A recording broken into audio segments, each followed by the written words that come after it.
Ese día no amanecí como madre, sino como sirvienta en mi propia casa.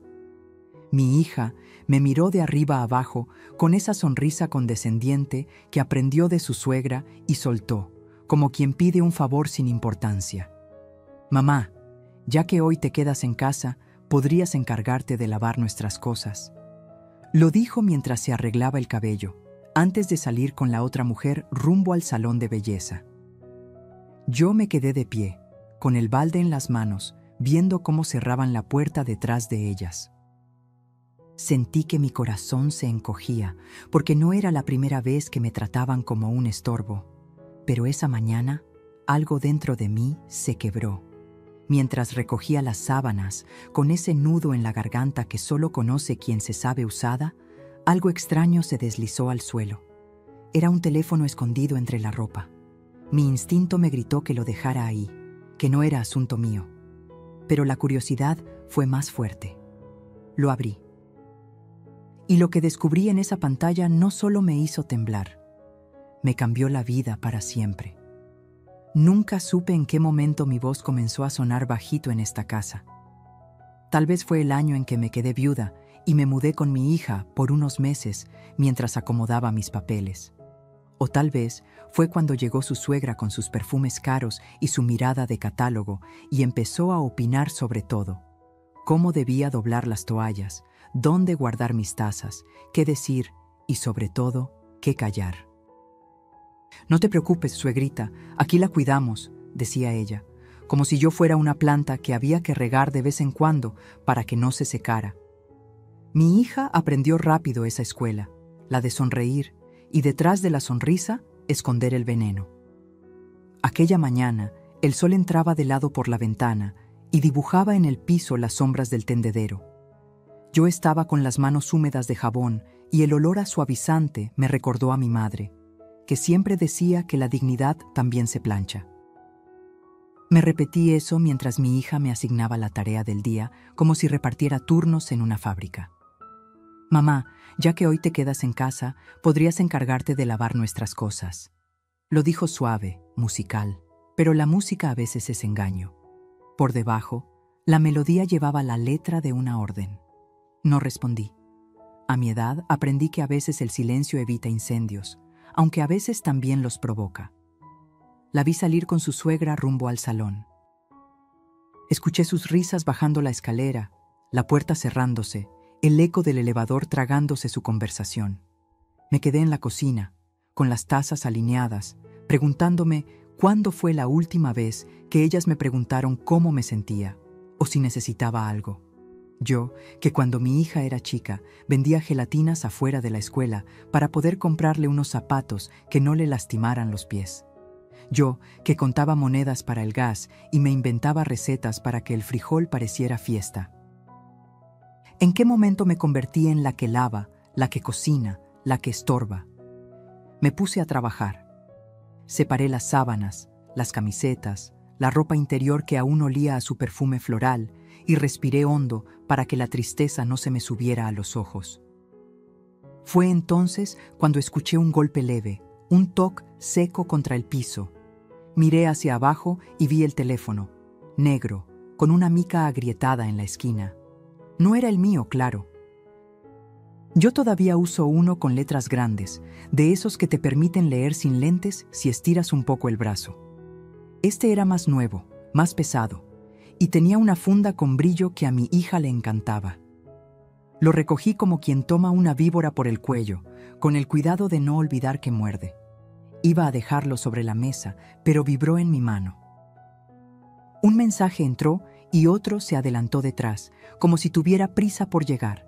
Notificaciones que parpadeaban, una conversación abierta, el nombre de la suegra arriba, con un corazón rojo al lado. «Déjalo, Mercedes», me dije, «no es tuyo». Caminé 2 pasos, pero la curiosidad es un hilo que jala del fondo. Y cuando una mujer siente que algo no encaja, no hay santo que la detenga.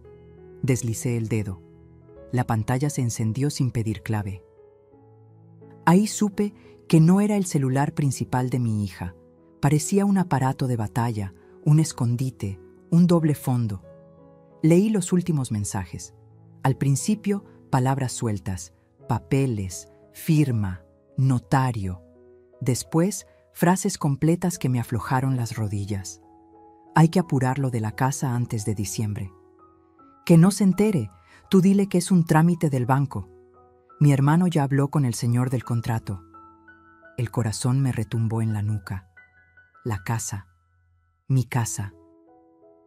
La que compré con 40 años de trabajo y cuentas exactas, donde cada ladrillo tiene mi nombre y el de mi difunto esposo grabado en silencio.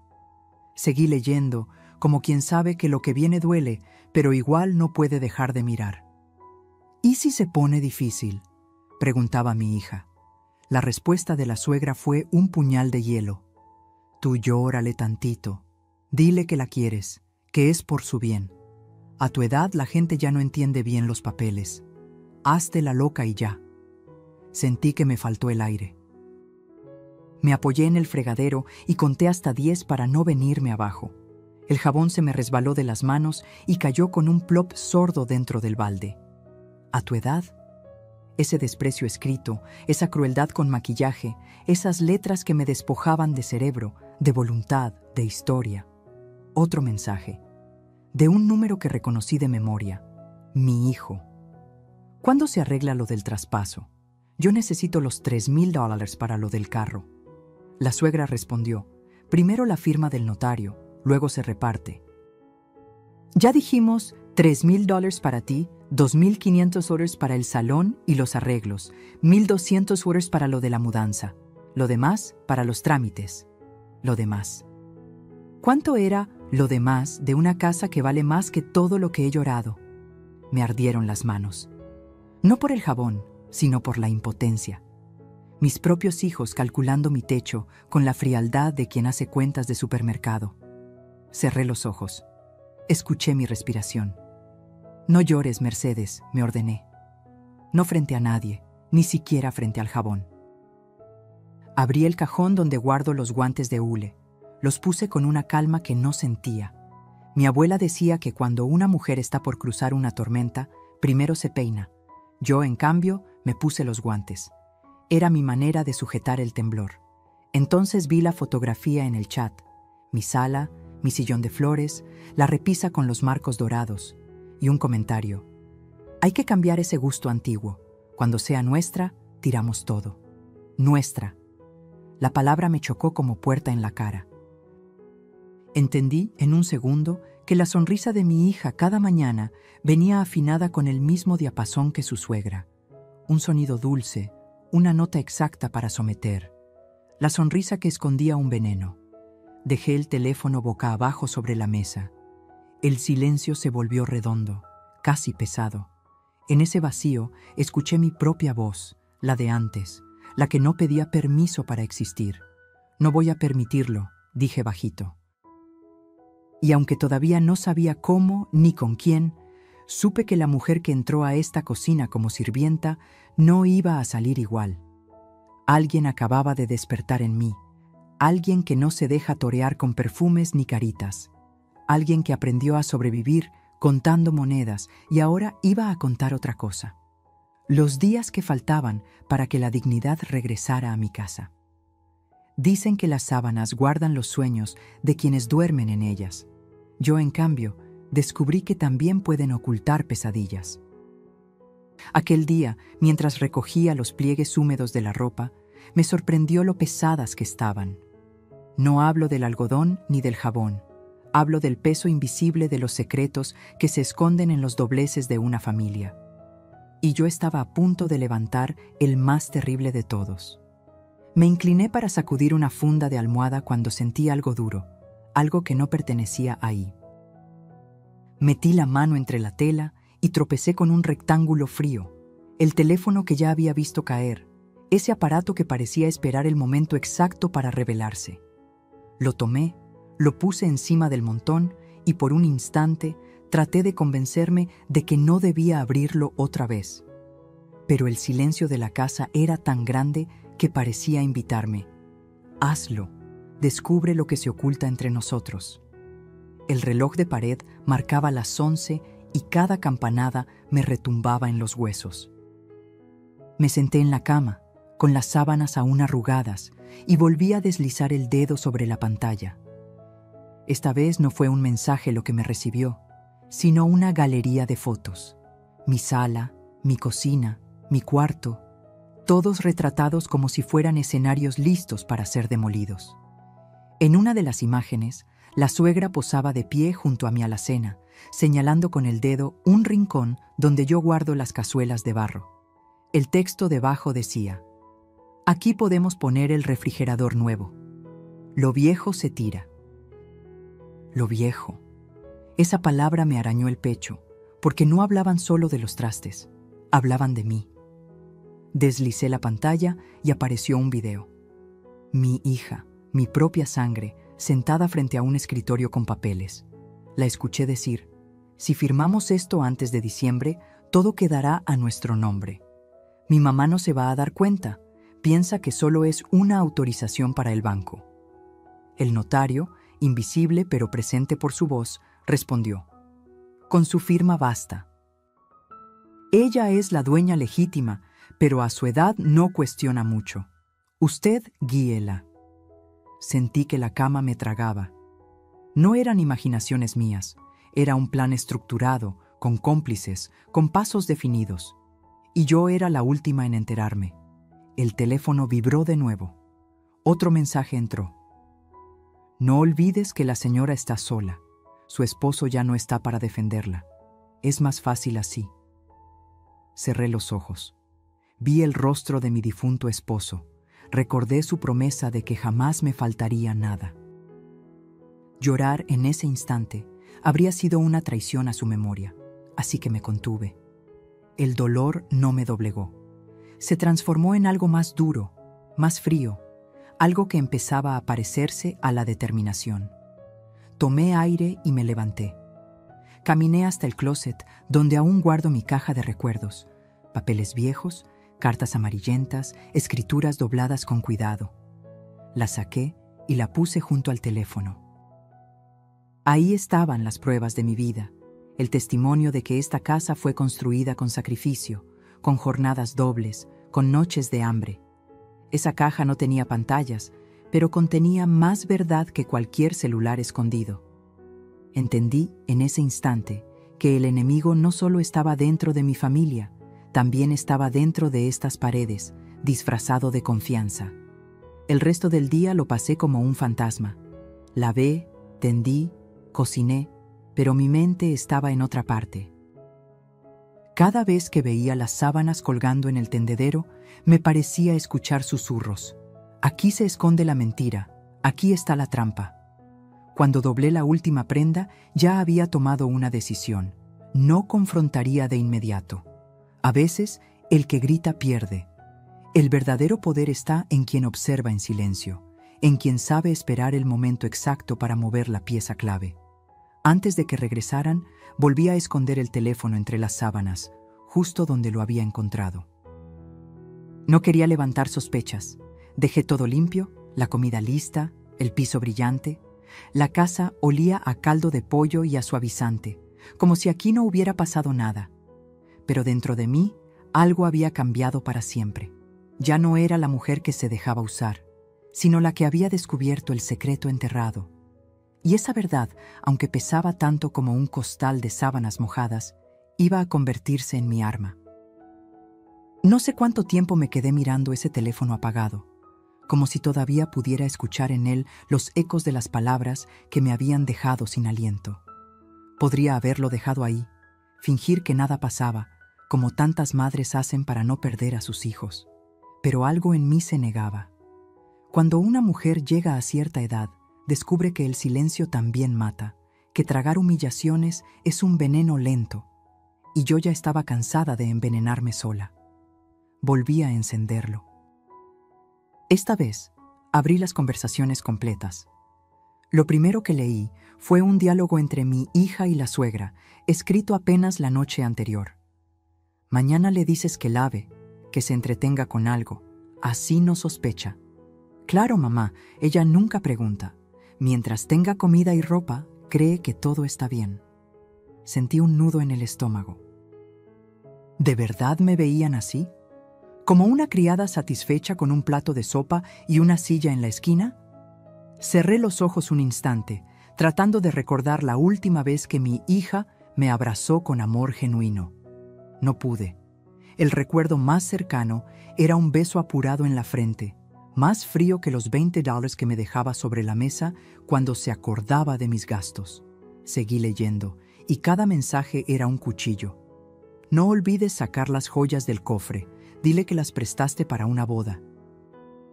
Sí, mañana lo hago. Total, ya ni se acuerda de lo que tiene.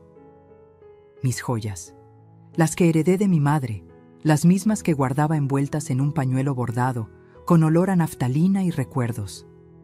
No eran solo piedras y metales, eran la historia de mi linaje, el único lujo que había sobrevivido a los años de trabajo y pobreza.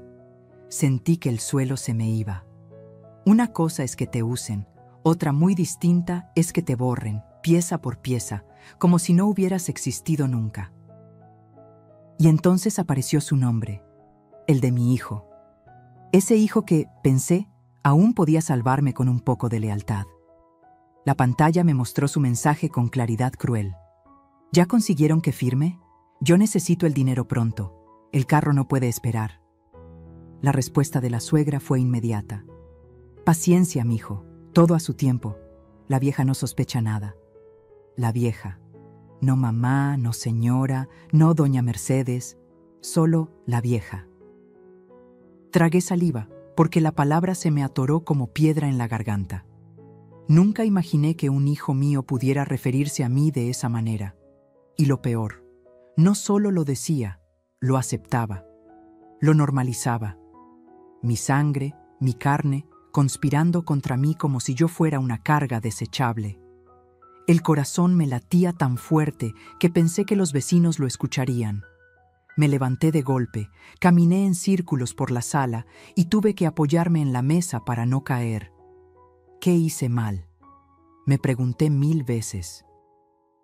¿En qué momento crié hijos capaces de vender a su madre por unos cuantos dólares? ¿En qué esquina de la vida me equivoqué? ¿Que mi amor se transformó en moneda de cambio?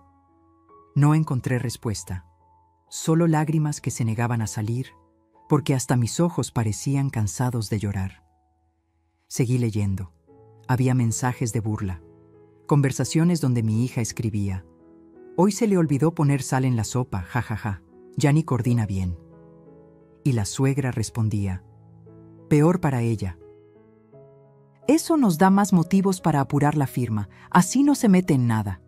Sentí rabia, una rabia nueva, distinta a la que había sentido cuando me llamaron estorbo. Esto era peor, era la burla, la deshumanización.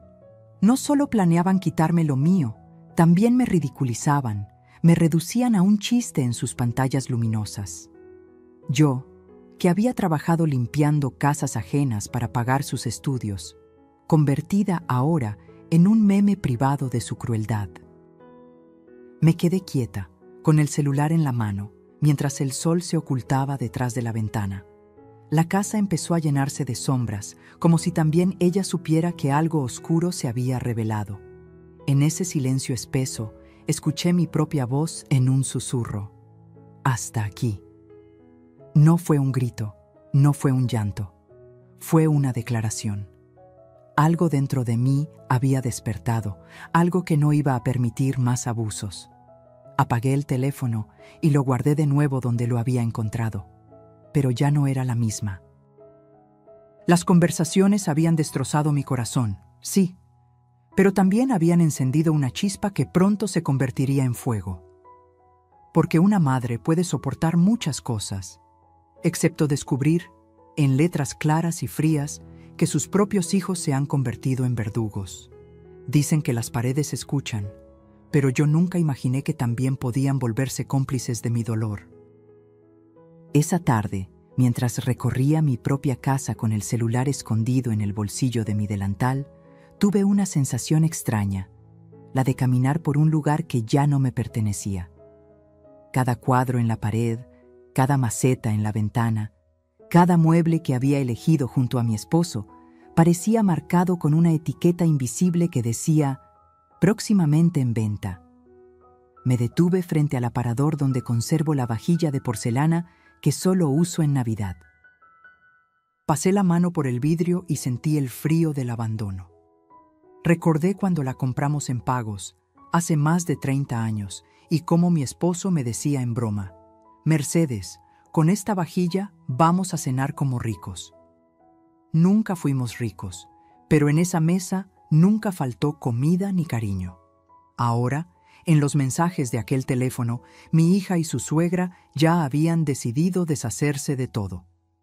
La vajilla está vieja, mejor venderla en el mercado de antigüedades. Así lo escribieron, como si se tratara de un objeto cualquiera, sin historia, sin alma. Seguí caminando y cada rincón me hablaba. El sillón de flores donde vi a mis nietos dar sus primeros pasos. La repisa con los marcos dorados, que guardan las fotos de bodas, bautizos y cumpleaños. Todo era parte de mi vida y al mismo tiempo parte de un inventario ajeno. Porque en las conversaciones que había leído ya no se hablaba de mi casa. Se hablaba de su casa, de lo que iban a modernizar, de lo que iban a tirar para que quedara bonita. Y yo, ¿dónde quedaba yo en esa remodelación de sus sueños? Subí las escaleras despacio, como si cargara una losa. En cada peldaño, un recuerdo. Las carreras de mis hijos cuando eran niños, los tropiezos, las risas. Ahora esas mismas escaleras eran escenario de un plan frío y calculado para arrancarme lo que más había cuidado. Llegué al cuarto principal y abrí el closet. Ahí estaba la caja de papeles, escrituras, recibos, comprobantes. Mis manos temblaban al tocarla. Era como sostener el último bastión de mi dignidad. Pero al mismo tiempo me invadió el miedo. ¿Y si ya habían logrado avanzar trámites a mis espaldas? ¿Y si mi firma estaba falsificada en algún papel que aún no había visto? Me senté en la cama y abrí la caja. Ahí estaba la escritura original, con mi nombre y el de mi esposo, fechada hace más de 20 años. Leí cada línea como si fuera un salmo, como si esas letras pudieran protegerme de la traición que me rodeaba. Pero la tranquilidad duró poco. Porque en el celular, entre las capturas de pantalla, había un documento que decía claramente «Cesión de derechos de propiedad», y en el espacio de la firma, un garabato parecido al mío. Un trazo torcido, pero suficiente para engañar a cualquiera. Sentí un escalofrío. Ya no solo era un plan, era una acción en marcha. Me levanté de golpe y recorrí el cuarto como un animal enjaulado. ¿Cómo pudieron? Me repetía una y otra vez. ¿Cómo pudieron tomar mi firma, mi nombre, mi historia y usarlo en mi contra? Las lágrimas esta vez no se contuvieron. Lloré en silencio, abrazando la escritura original contra mi pecho, como quien abraza a un hijo perdido. La casa olía a mi perfume de lavanda, a la madera vieja de los muebles, a los recuerdos que no caben en dólares ni en escrituras falsas. Pero al mismo tiempo olía a traición. Me miré en el espejo del armario. El reflejo me devolvió una mujer con los ojos hinchados, el cabello canoso desordenado y la respiración entrecortada. Por un momento me sentí derrotada, como si ya no tuviera fuerzas para pelear. Pero entonces recordé las palabras de mi madre. Una casa es más que paredes. Es el lugar donde decides si eres dueña de ti misma o esclava de los demás. Y esa frase encendió algo en mí. Sí, podían intentar robarme las paredes, los muebles, los papeles. Pero lo que no podían quitarme era la voluntad de luchar. Guardé la escritura en una bolsa de tela y la escondí en un sitio secreto que solo yo conocía. El teléfono volvió a su escondite entre las sábanas. Cuando terminé, me quedé de pie en medio de la habitación, respirando hondo. Afuera, los pájaros cantaban como si nada, pero yo ya no era la misma. Porque ese día, mientras caminaba por mi propia casa con el corazón roto, entendí que si no hacía algo pronto, terminaría siendo una invitada en el hogar que yo misma construí. Y con esa certeza amarga, supe que había llegado el momento de planear en silencio. Creí que ya lo había visto todo. Pensé que los mensajes crueles de mi hija y su suegra eran la estocada más profunda que una madre podía recibir. Pero esa tarde, cuando volví a encender el teléfono y seguí leyendo, descubrí algo que me partió en 1000 pedazos. Mi hijo también estaba metido en la traición. Al principio, pensé que eran mensajes sueltos, un malentendido. Quise convencerme de que él no sabía la magnitud de lo que estaban planeando, que tal vez solo estaba confundido, pero la realidad me cayó encima con la frialdad de un balde de agua helada. Vi su número una y otra vez, con palabras que no admitían duda. ¿Ya consiguieron que firme? Yo necesito esos $3,000 pronto. El carro no puede esperar. Y la respuesta de la suegra, implacable. Sí, mijo, tranquila, tu parte está segura. Apenas tengamos la firma, lo tuyo se liquida. Leí y releí esa conversación. El mijo de la suegra, no de mí. Ella, la otra, era quien lo llamaba con cariño, mientras a mí me convertían en la vieja que estorba. Sentí una punzada en el pecho que me obligó a sentarme, porque ahí estaba la prueba, escrita en letras negras sobre blanco brillante. Mi hijo no solo sabía, también estaba contando los dólares que saldrían de la venta de mi propia casa. Me quedé mirando la pantalla hasta que las lágrimas nublaron mis ojos. Recordé cuando él era pequeño y se enfermaba de gripa. Yo corría por las noches, aunque trabajara 2 turnos, para traerle jarabes y cobijarlo con el único suéter grueso que teníamos. Recordé cómo se colgaba de mi falda cuando tenía miedo y me decía: «Mamá, contigo nada malo me pasa». Y ahora, ese mismo niño, convertido en hombre, me vendía al mejor postor. Por $3,000, ni más ni menos. Mi amor reducido a una cifra que cabía en una pantalla. El dolor se mezcló con la rabia. Me levanté y caminé por la sala, apretando los puños. ¿De qué sirvieron las madrugadas sin dormir? Los sacrificios, los zapatos gastados, los cumpleaños sin pastel porque el dinero no alcanzaba. Todo lo había hecho para que ellos tuvieran un futuro mejor. Y ahora ese futuro lo construían a costa de destruirme a mí. El teléfono vibró otra vez. Un nuevo mensaje, esta vez de mi hija. No olviden que tenemos que hacer esto rápido. Mamá se deprime fácil y si sospecha puede arruinar todo. Y la respuesta de mi hijo fue el clavo en mi ataúd. Que firme ya. Ella siempre hace caso. Está acostumbrada a obedecer. Obedecer. Esa palabra me ardió como fuego en la piel. ¿Así me veían? ¿Como una mujer sin voz, un robot de cocina que acata órdenes sin rechistar? Sentí que me faltaba el aire. Caminé hasta la ventana y miré la calle. Los vecinos pasaban como si nada. Los niños jugaban con sus bicicletas. El panadero anunciaba su mercancía. Y yo, tras esos vidrios, estaba viviendo un derrumbe que nadie podía imaginar. Me derrumbé en la silla del comedor. No lloré, no grité. Solo me quedé ahí, con el celular en la mano, escuchando el eco de esas conversaciones que me habían arrancado hasta la última esperanza. Porque una cosa es que la vida te golpee, otra que los amigos te traicionen, pero que tus propios hijos te usen, te desprecien y se repartan lo tuyo como buitres. Eso no tiene nombre. Eso es el golpe más bajo que puede recibir una madre. Pero en medio de esa oscuridad, una chispa se encendió. Quizá porque toqué fondo, quizá porque ya no quedaba más que perder. Me miré en el reflejo del vidrio y vi a una mujer rota, sí, pero también a alguien que empezaba a despertar. Esa traición me arrancó las lágrimas, pero también me regaló una certeza. Ya no había vuelta atrás. Si ellos eran capaces de vender mi casa, yo era capaz de defenderla. Ese día lo entendí. No había peor dolor que descubrir que tu propia sangre conspira en tu contra. Pero también entendí que, a veces, la traición más amarga es la que te da la fuerza más grande. Y yo iba a necesitar toda la fuerza del mundo para lo que estaba por venir. Siempre he creído que el silencio es como un cuchillo de doble filo. Puede usarse para herir o para proteger. Durante muchos años, lo utilicé para callar mis dolores, para no incomodar, para que la paz aparente reinara en la casa, aunque por dentro me estuviera desmoronando. Pero esa tarde, después de leer todo lo que había leído, descubrí que el silencio también podía convertirse en mi mejor arma. Me vi en el espejo del pasillo, los ojos hinchados, las manos temblorosas. Una parte de mí quería correr a enfrentar a mi hija, gritarle que la había descubierto, ponerla contra la pared y pedirle explicaciones. Pero otra voz, más fría, más firme, me dijo: si lo haces ahora, pierdes. Ellos tienen ventaja, ellos creen que controlan el juego. Tú guarda silencio y observa.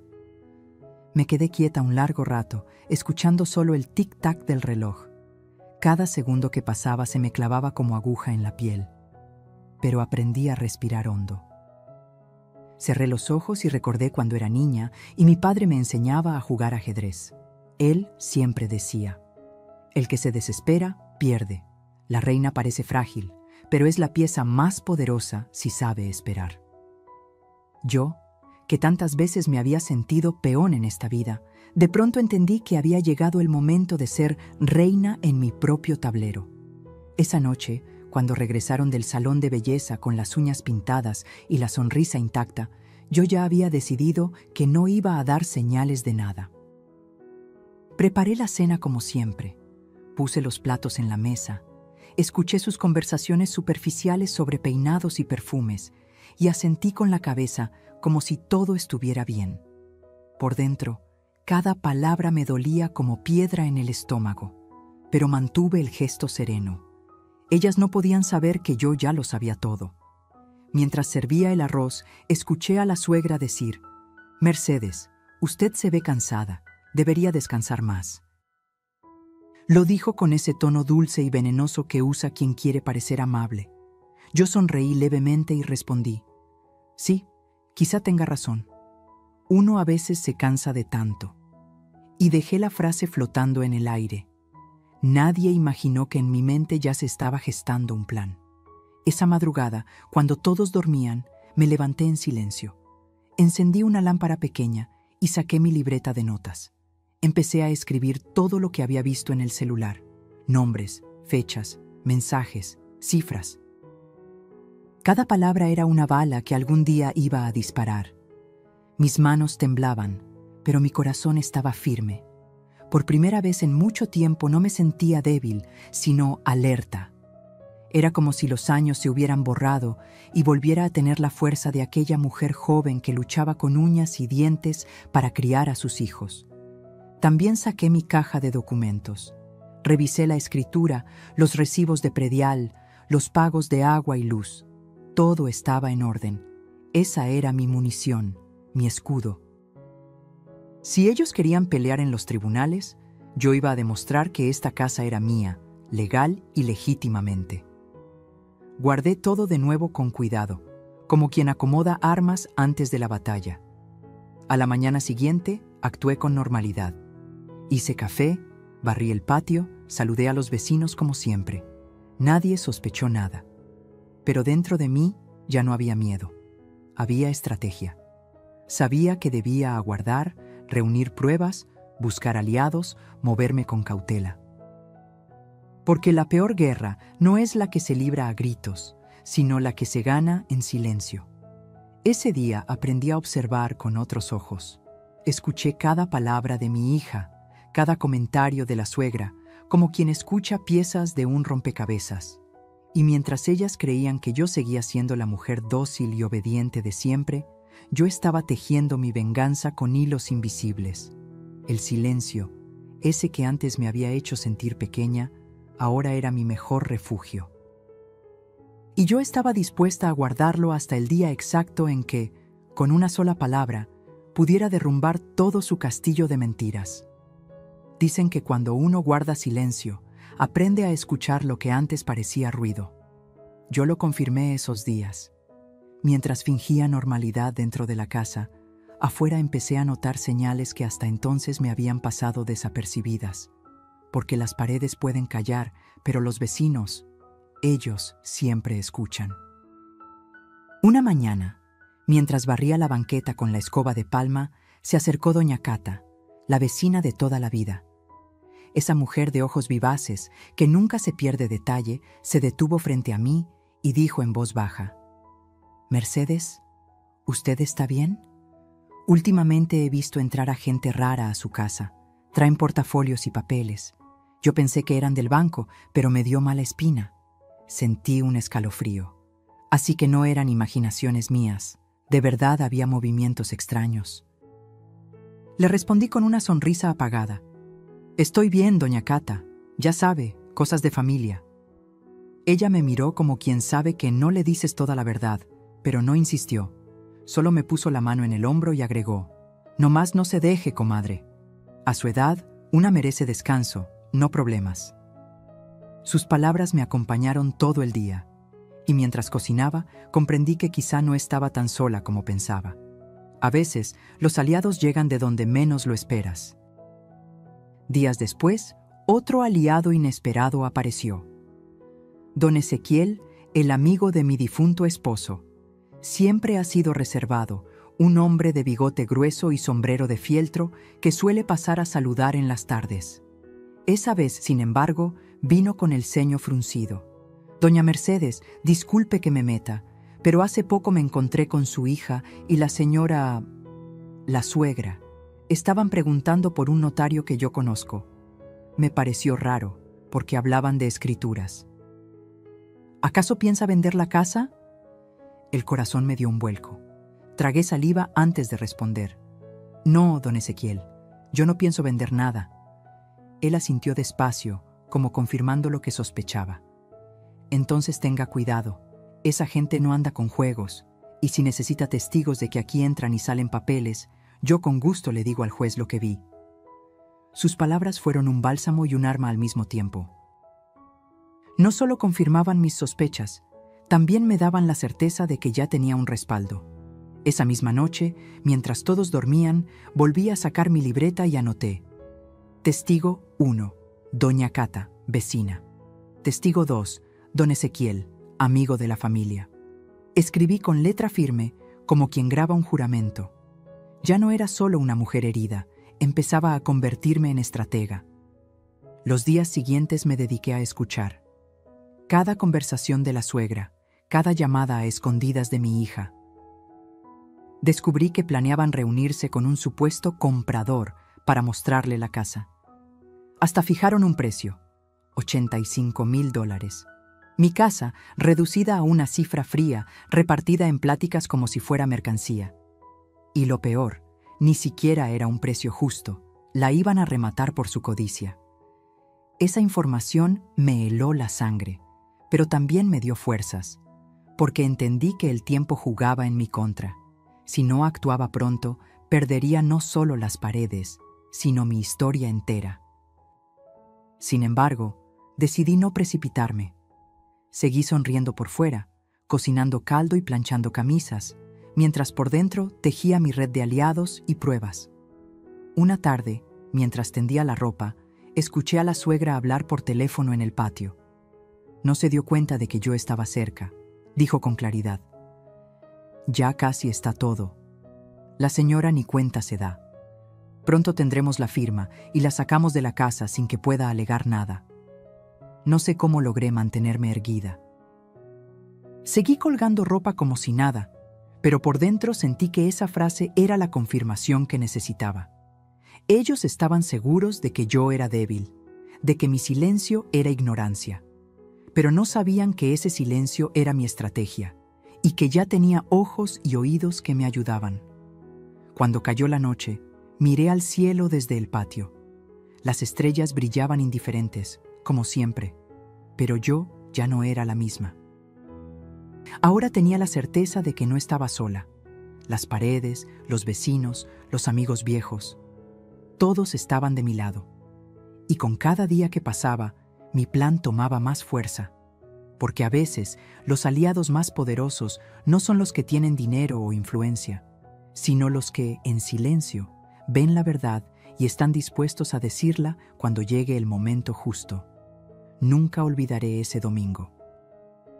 El olor a guiso llenaba la casa, El reloj marcaba casi la hora de la comida y yo había puesto todo mi empeño en preparar la mesa.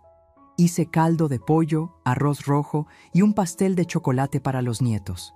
Me esmeré como siempre, porque aunque el corazón estuviera hecho trizas, mi instinto de madre y abuela seguía intacto.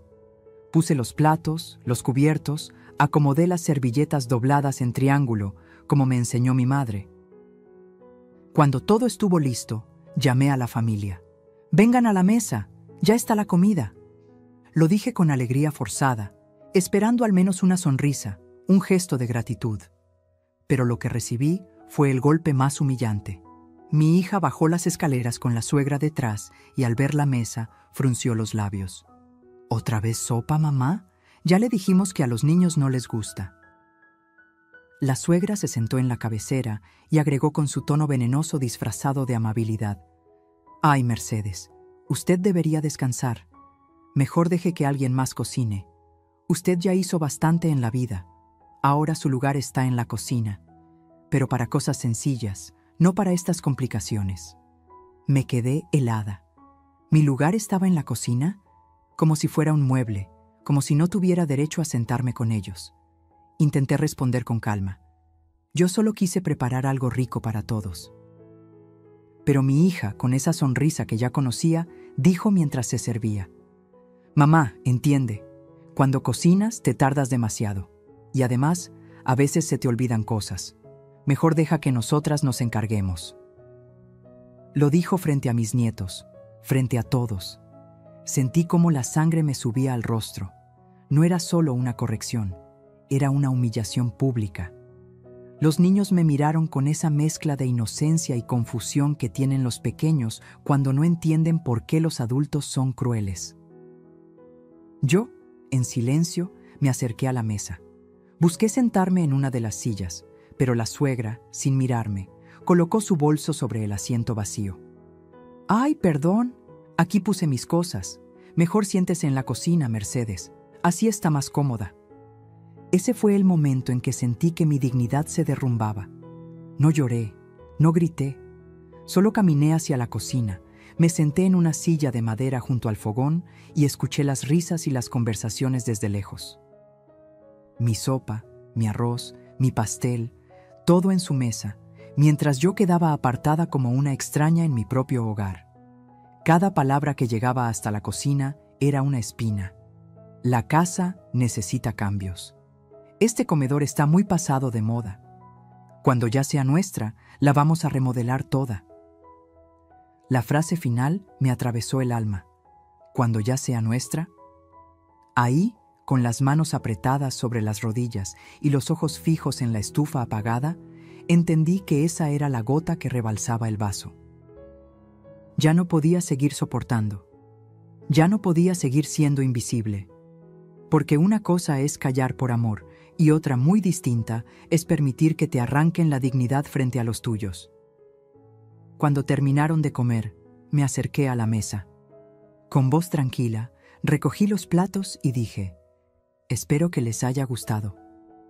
Nadie respondió, ni un gracias, solo risas, solo planes sobre cómo cambiar la sala, cómo vender lo viejo. Esa noche, en mi cuarto, me miré al espejo y juré que nunca más volvería a permitir una humillación así. No era una anciana inútil, era una mujer que había levantado esa casa ladrillo por ladrillo. Y si ellos pensaban que podían borrarme con un papel falso y una sonrisa fingida, estaban muy equivocados. Esa humillación, esa exclusión brutal en mi propia mesa, fue el último empujón que necesitaba. Porque a veces, para que una mujer despierte, no basta con la traición escondida, hace falta que la empujen al vacío. Y yo ya había caído. Ahora solo me quedaba levantarme. Esa noche no dormí. Me acosté en la cama, con los ojos abiertos, mirando el techo como si en las grietas pudiera leer el futuro. Cada palabra de humillación, cada burla en los mensajes, cada gesto de desprecio, me retumbaba en la cabeza como campanas rotas. Pero lo que más me dolía no era la crueldad de mi hija ni la codicia de la suegra, era la traición de mi propio hijo. Esa herida no sanaría jamás. Sin embargo, Mientras la oscuridad me envolvía, sentí algo nuevo, calma, una calma rara, fría, como la que llega antes de una tormenta. Ya no tenía miedo, ya no lloraba. Había entendido que no podía seguir esperando milagros. La justicia no llegaría sola. Tenía que construirla con mis propias manos. Al amanecer, me levanté despacio, como quien lleva siglos planeando ese instante. Guardé la escritura original en una bolsa de tela, junto con todos los recibos, facturas y pruebas de pago. Revisé cada papel con el cuidado de una cirujana, porque sabía que esa sería mi armadura. Después, saqué la libreta donde había anotado todo lo descubierto, mensajes, nombres, montos. Aquella libreta era mi daga escondida. El siguiente paso fue más doloroso. Entré a mi cuarto y observé los retratos familiares, la boda, los cumpleaños, las primeras comuniones. Los bajé uno por uno. No podía permitir que los compradores o mis propios hijos se burlaran también de esas memorias. Guardé las fotos en una caja y la escondí en un rincón donde nadie pensaría buscar. No lloré. Ya no me quedaban lágrimas, solo determinación. Luego me puse a preparar la casa, pero no para ellos. Cociné un poco de frijoles, limpié la mesa, dejé la cocina impecable. Quería que todo pareciera normal, porque el teatro debía continuar hasta el último acto. Cuando salí al patio, vi a los pájaros revoloteando sobre el árbol de bugambilia. Respiré hondo y pensé, es hoy. Tomé una hoja blanca y un marcador grueso. Con mano firme escribí, las cuentas se cierran, y mi paciencia también. Pegarlas en la puerta principal fue como firmar mi renuncia a la obediencia, a la sumisión, al silencio. Era mi grito escrito, mi advertencia final. Antes de salir, me aseguré de cerrar con llave todas las habitaciones importantes. Guardé los documentos en mi bolso, me puse un rebozo oscuro y caminé hasta la calle sin voltear atrás. El aire fresco de la mañana me acarició la cara y sentí que, después de tanto tiempo, podía respirar libre. Mientras avanzaba, mis pasos resonaban fuertes sobre el pavimento. No tenía un destino claro, pero sabía que debía alejarme antes de que ellos regresaran. Mi corazón latía rápido, no de miedo, sino de fuerza, porque cada metro que me alejaba de esa casa era un metro ganado para mi dignidad. Me detuve en la esquina y miré hacia atrás. La bugambilia parecía despedirse de mí con sus flores moradas y en la puerta brillaba el papel con mi mensaje. Imaginé el momento en que mi hija, la suegra y mi hijo llegarían juntos, cargados de bolsas, risas y planes, y se toparían con la casa vacía, con la nota pegada como un cuchillo en la madera. Sentí una sonrisa crecer en mi rostro, una sonrisa distinta, no de sumisión, sino de victoria silenciosa. Caminé hasta la parada del autobús. La gente subía y bajaba como cualquier día. Nadie sabía que esa mujer con rebozo, de cabello canoso y pasos firmes, acababa de iniciar su revolución personal. Nadie imaginaba que dentro de ese bolso llevaba la prueba de toda una vida, la llave para recuperar no solo mi casa, sino mi respeto. En ese momento lo entendí. Mi paciencia había llegado a su límite, sí, pero mi fortaleza apenas estaba comenzando. Me escondí en la esquina de la calle, detrás del puesto de periódicos, con el rebozo cubriéndome la cabeza. No era cobardía, era estrategia. Quería ver con mis propios ojos el momento en que ellos regresaran y se enfrentaran a la verdad. Mis manos sudaban dentro del bolso donde guardaba los papeles y mi libreta, pero mi corazón latía con un ritmo distinto. Ya no era miedo, era una calma llena de poder. El reloj marcaba las 6 de la tarde cuando vi el auto estacionarse frente a la casa. Bajaron mi hija, la suegra y mi hijo, cargados de bolsas, con esa risa ruidosa que siempre traen después de gastar dinero que no tienen. La suegra fue la primera en notar que algo estaba raro. La puerta estaba cerrada con llave. ¿Por qué está así, si dejamos todo abierto?, dijo, frunciendo el ceño. Mi hija buscó en su bolso, sacó las llaves y trató de abrir, pero la cerradura no cedió. Yo sabía por qué. La había cambiado en la mañana, antes de salir. Vi cómo la frustración se apoderaba de su rostro. Esto no puede ser. ¿Qué hizo mi mamá? Entonces mi hijo se adelantó, empujó la puerta con fuerza, como si con su cuerpo pudiera obligar a la madera a obedecerle.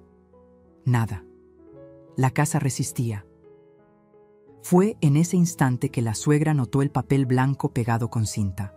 Lo arrancó de un tirón y lo leyó en voz alta. Las cuentas se cierran, y mi paciencia también. El silencio que siguió fue más fuerte que cualquier grito. Vi cómo mi hija se quedó helada, con los labios entreabiertos. Mi hijo soltó una maldición y pateó la puerta. La suegra apretó el papel en su mano hasta arrugarlo, sus ojos brillaban de rabia. «Maldita vieja astuta, nos descubrió», escupió con veneno. Mi hija se llevó las manos a la cabeza. «No puede ser. ¿Dónde está? ¿A dónde se fue? ¿Qué vamos a hacer ahora?» Yo, desde mi escondite, observaba la escena como si mirara una obra de teatro. Era extraño. Durante meses me sentí pequeña, insignificante, una sombra en mi propia casa. Y ahora, al verlos desesperados, comprendí que el poder había cambiado de manos. Ellos eran los vulnerables, no yo. Mi hijo revisaba con el celular en la mano, llamando una y otra vez. El tono de llamada sonaba, pero yo lo tenía apagado y guardado lejos. La suegra gritaba órdenes. «¡Búscala! ¡No puede estar lejos! Seguro se llevó algo, seguro tiene los papeles». La desesperación los delataba. No estaban preocupados por mí, por mi bienestar. No. Lo único que les importaba eran los papeles, los dólares, la casa. Eso me confirmó lo que ya sabía. Su amor no existía. Era solo un disfraz que se había roto al primer empujón.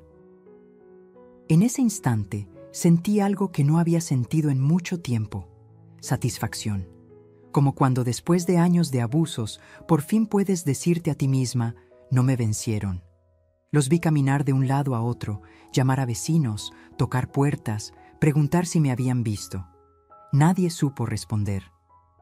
Doña Cata salió con su mandil y les dijo: «No sé dónde está doña Mercedes, pero sí la vi salir temprano con una bolsa y muy segura de sí misma». Su voz tenía un matiz de complicidad. Yo, desde lejos, agradecí en silencio. Finalmente, después de casi una hora de gritos y discusiones, se rindieron. La suegra, roja de coraje, arrugó el papel con mi mensaje y lo aventó al suelo. «Esto no se va a quedar así. Si ella piensa que ganó, está equivocada». Mi hija lloraba, repitiendo: «¿Qué vamos a hacer sin la firma? ¿Qué vamos a hacer?». Mi hijo, furioso, golpeó el cofre del carro y dijo: «Se fregó todo. Sin eso no hay dinero, no hay carro, no hay nada».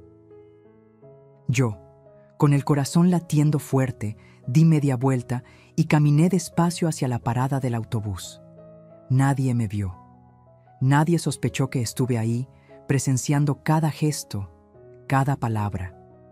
Ese día confirmé que a veces la mejor victoria no es gritar ni golpear, sino dejar que tus enemigos se derrumben solos frente a la evidencia de que ya no tienen el control.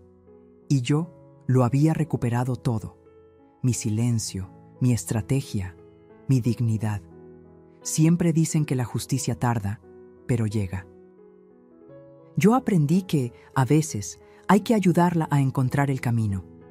Después de dejar mi casa vacía y observar la desesperación de quienes me querían ver destruida, supe que era el momento de dar el siguiente paso. No bastaba con huir. Había que cerrar la herida con un golpe certero. Fui directamente a la notaría, donde aún conservaban copia de mis escrituras. El notario, un hombre serio de cabello plateado, me reconoció de inmediato. «Doña Mercedes, qué sorpresa». «¿A qué debo su visita?». Saqué la bolsa con mis documentos y los coloqué sobre su escritorio. «Vengo a proteger lo que es mío. He descubierto que alguien está intentando falsificar mi firma y apropiarse de mi casa».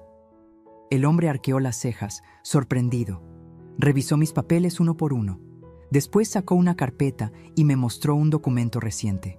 Ahí estaba, un supuesto traspaso de derechos, con una firma que pretendía ser la mía. Esto lo trajeron hace poco, doña Mercedes. Pero se veía extraño. Nunca lo registramos como válido porque no cumplía con los requisitos completos. Yo sospechaba algo raro. Sentí un alivio recorrerme el cuerpo. La falsificación existía, pero aún no habían consumado el robo.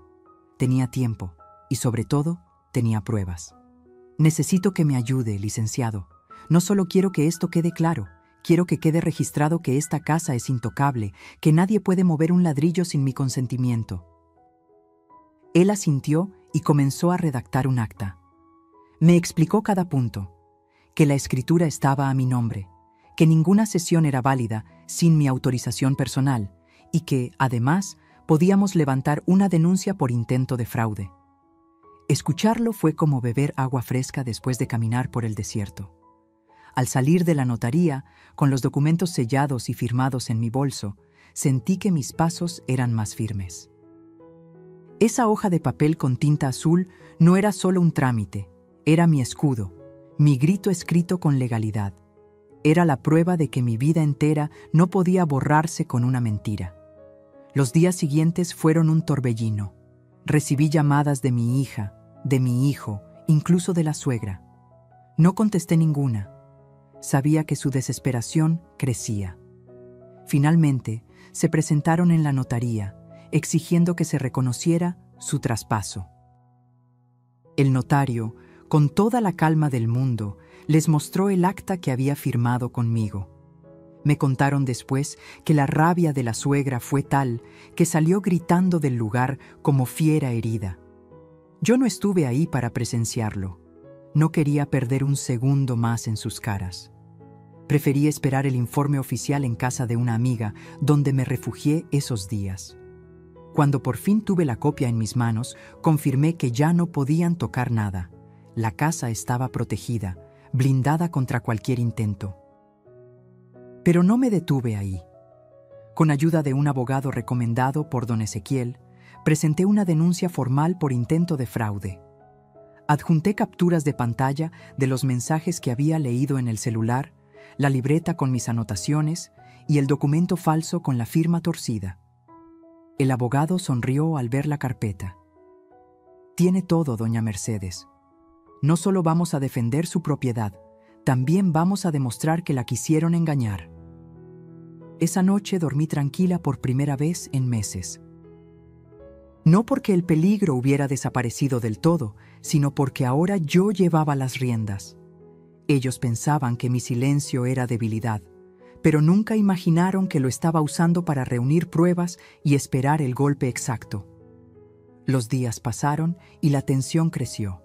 Mis hijos y la suegra empezaron a recibir citaciones. Yo, desde mi refugio, escuchaba cómo corrían de un lado a otro, tratando de justificar lo injustificable. Los mismos que me llamaban vieja inútil ahora temblaban frente a la ley. Cuando finalmente volví a mi casa, entré con la frente en alto. La bugambilia del patio seguía florecida, como si nada hubiera pasado. Coloqué la escritura en su lugar y me senté en la sala. Miré a mi alrededor y sentí una paz que hacía mucho no conocía. Esa casa, mi casa, seguía siendo mía. Y lo mejor, ellos lo sabían. Porque la justicia no siempre llega con sirenas ni con jueces de toga. A veces llega con un sello azul, con un acta firmada, con la certeza de que, aunque intenten borrarte, siempre tendrás la última palabra. Me siento en esta sala, con la luz del atardecer entrando por las cortinas, y pienso en todo lo que pasó. Miro las paredes, los muebles, las fotos que volví a colocar en su sitio. Todo parece igual, pero nada lo es. Yo tampoco soy la misma.